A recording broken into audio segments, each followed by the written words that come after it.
Jermall Charlo gets his next assignment July 29th on the Broner Garcia card against the #1 mandatory for the WBC belt. Stay tuned.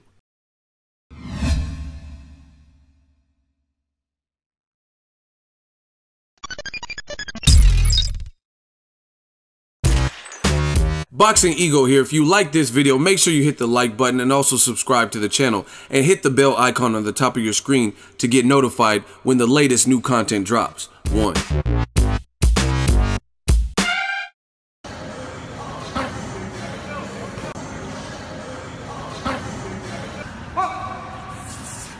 more. One more. Come on. Two more. Relax. 3 more. Yeah. Relax. Relax.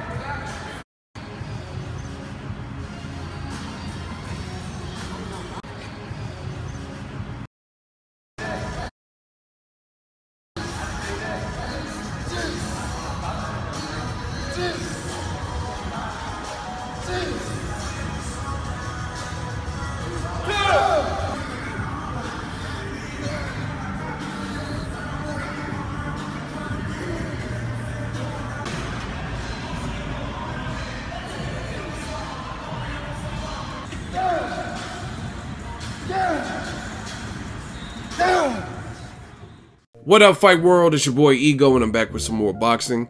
Make sure you share the video, like the video. If you're new to the channel, hit the subscribe button. If you want to become part of the notification gang, hit the bell icon. Now, you guys seen the clips at the beginning. Jermall Charlo, he's hard at work, and he's grinding it out. He has his first fight at middleweight, 160 pounds. He actually surprised some people. He said he was moving up. I was there. I was at his fight in Las Vegas. It was a Showtime triple header, headlined by Adrien Vanes Matarosen Part 2. Both Charlo brothers were on the card. His brother Jermall won the title, WBC title, knocking out John Jackson in a fight where I thought he had to come from behind. Thought John Jackson was boxing real good, and he ended up knocking him out and then finishing him off. And then Jermall had a bit tougher fight, didn't win by knockout, went to cards, and that was against Austin Trout, who I actually thought, shout out to Trout, he showed a lot of heart in that fight. I thought Jermall would probably stop him where Trout was in his career, but Trout showed he's a veteran and he's tough. Now, he moved on, fought his mandatory, but after that fight against Trout, he said he was moving up. But he had unfinished business at 54, even though he knew his body was, I guess it was getting harder and harder for him to make 154. He stuck around long enough till last December, where he fought his #1 mandatory at 54, Julian J. Rock Williams. Impressive performance. He knocked him down with a jab. Listen to me. He knocked him down with a jab. If you watch a lot of boxing, you'll know that's pretty hard to do. First of all, it has to be a special jab. It can't be like just a bullshit jab. Like, you know what I'm saying? You had to put something behind it, and it has to be snappy to knock someone down. And what's worse is this. It's one thing to get knocked down by a jab, but in my eyes, Julian J. Rock Williams was hurt. Like, I've seen, if anything, I've seen people get kind of like sat down maybe with the flash jab, if that. You know what I mean? Where it's just like, pow, off balance or something. But he was actually hurt. From, at least from my view, it looked like Julian J. Rock Williams was hurt with that jab. So I really think the Charlos have some of the best jabs in the business. Very good jab. I don't know what they teach them in Texas, but another thing that they must be teaching in Texas is the counter uppercut, because in his last fight, I believe he's still trained by Ronnie Shields. In his last fight, he knocked out, or what set up the knockout versus Julian J. Rock Williams was a counter uppercut that was fucking vicious. And then J-Rock, he should have took a long count, like a very long count, because he was clearly hurt, even worse than the jab by that uppercut. He didn't see it coming. And he got up, he didn't regroup properly, and then there was just a few more punches that were really blocked, and they sent Julian J. Rock Williams tumbling down anyway.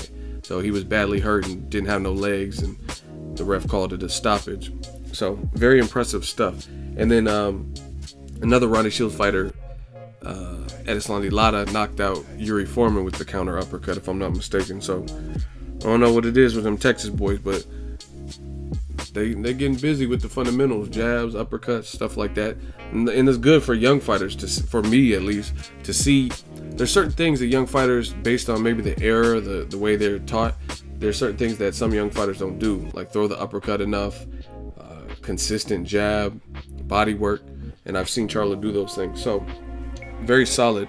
I'm actually happy that he moved up to 160, because at 54 there's some good names, but you beat Julian J. Rock Williams. That was exiting on a good note to me, and you still got his brother still at 54, Jermall, and he just knocked out Charles Hatley, right? So you still got one Charlo holding the fort down at 154, and then you have the other one, the bigger one, the taller one, at 160. So I like this. Now, Broner Garcia card is going to be lit in New York, Barclays Center, and his brother just fought at the Barclays Center. I was at that fight, covered it, and Jermall Charlo, that's the one where he knocked out Charles Hatley on the Berto Porter undercard. So I'm really looking forward to this particular fight. I think it's a good first fight. He's going to be fighting, as you've seen in the title, Jorge Sebastian Hyland, who has been Golovkin's mandatory, I believe, for quite some time, at least since he got the belt from Canelo. He's the #1 mandatory within the WBC, and Jermall Charlo, when he moved up, he got a generous positioning, maybe based, I don't know how it works, but I guess based on his past work at 54 and whatever else criteria, and they gave Jermall Charlo the #2 spot. So now you're getting the #1, 2. It's like the #1 and #2 seed fighting each other for a #1 shot at the WBC belt. Now, this is good. Like I said, it's a good first fight. Sebastian Jorge Hyland, I believe he has like 8 wins in a row, 7 by stoppage. It's not against any great names, but he did fight Matthew Macklin. I mean, Sergio Martinez stopped him. I believe this Triple G has stopped him. So, I mean, take it for what it's worth. That's probably the best name on Hyland's resume. But, I mean, he's the highest ranked guy. So, you can't complain about that. You can't complain about a fight that kind of has to happen. The guy's ranked above you, and you're new to the division. So, I have no complaints with the fight. I'm just glad to see that they're stacking it with names. Now, the bad side for me is this. The bad side is Canelo seems to be going through some kind of dispute, if you will, with the WBC, and it was publicized in this last fight with Julio Cesar Chavez Jr. Like he basically straight up said, I'm not accepting their special edition 164.5 Huicho belt. I don't want it.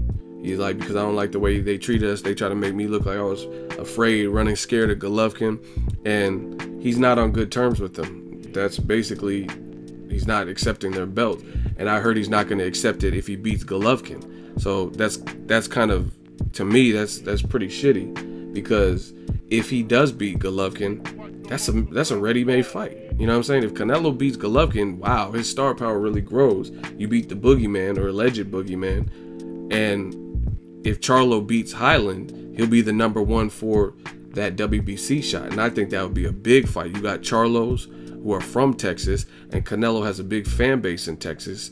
There's a heavy Hispanic population in Texas.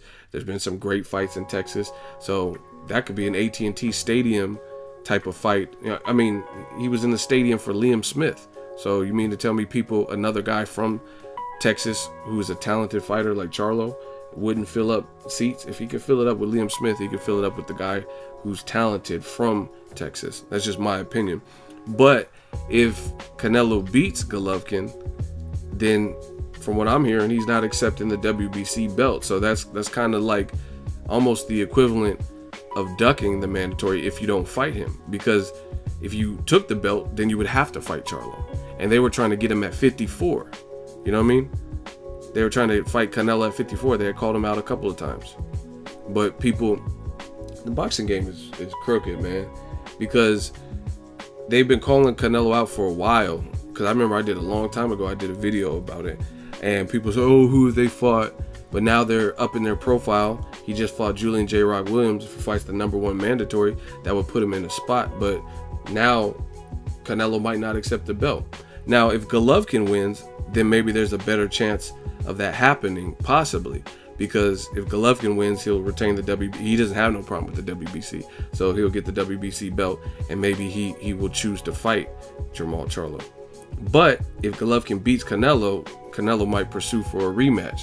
So I like the fact that it's an eliminator, but just using a little bit of foresight, there's some things I don't like. If Canelo wins, he might not accept the WBC belt, which means the #1 mandatory. If it is Charlo, there's not going to be a belt holding obligation for Canelo to fight Charlo. And if there's no obligation, is he really going to fight him when he didn't fight him at 54? You guys get what I'm saying? And then, like I said, if there's a rematch clause, only one way for Canelo Golovkin. If Golovkin beats Canelo, Canelo has a rematch clause. If Canelo beats Golovkin, then he just lost. You know what I mean? And Golovkin doesn't get a guaranteed rematch if he wants to pursue that. So, a little bit of politics there. I just want to see good fights, and I think Charlo versus Canelo is a hell of a fight. I think Charlo versus Golovkin is a hell of a fight. But like I said, this is just my own premonition and foresight. We'll have to wait and see what happens in both fights. You know what I mean? What if Charlo were to lose, or, you know what I mean? We have to see the outcomes of these fights. Obviously, Charlo should be the favorite, but I like Charlo. I like both of them. The Charlos, they have dog in them. There's little things that you can see, like, for just to give you guys a little behind the scenes.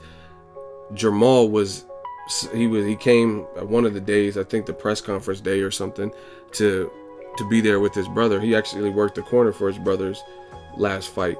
So at the Berto Porter fight, we were all behind the scenes, and it was heated because you had two camps from Texas, different areas, Charles Hatley's crew, and then you have the Charlo crew. And I was watching it unfold, and there was some trash talking and back and stuff, and Jermall just looked like he was about that life, like he was about to run over there. Even at the weigh-in, I filmed it, and you see there's a part, like he was like walking over there, like he was about to run up to the other side. You know what I'm saying? He was just hyped, and he was amped up, and he didn't even have a fight, but it looked like he wanted one. He wanted some of that action. So I just like that for a fighter. I mean, you have to have that spark, because you got a dude trying to take your head off. And if you don't, you know what I'm saying, if you're not competitive, then you probably won't make it that far in this business. Just like Andre Ward last week versus Kovalev. Andre Ward was determined to prove people wrong and prove the first fight wasn't a fluke, and he wasn't leaving without them belts that he got. You know what I'm saying?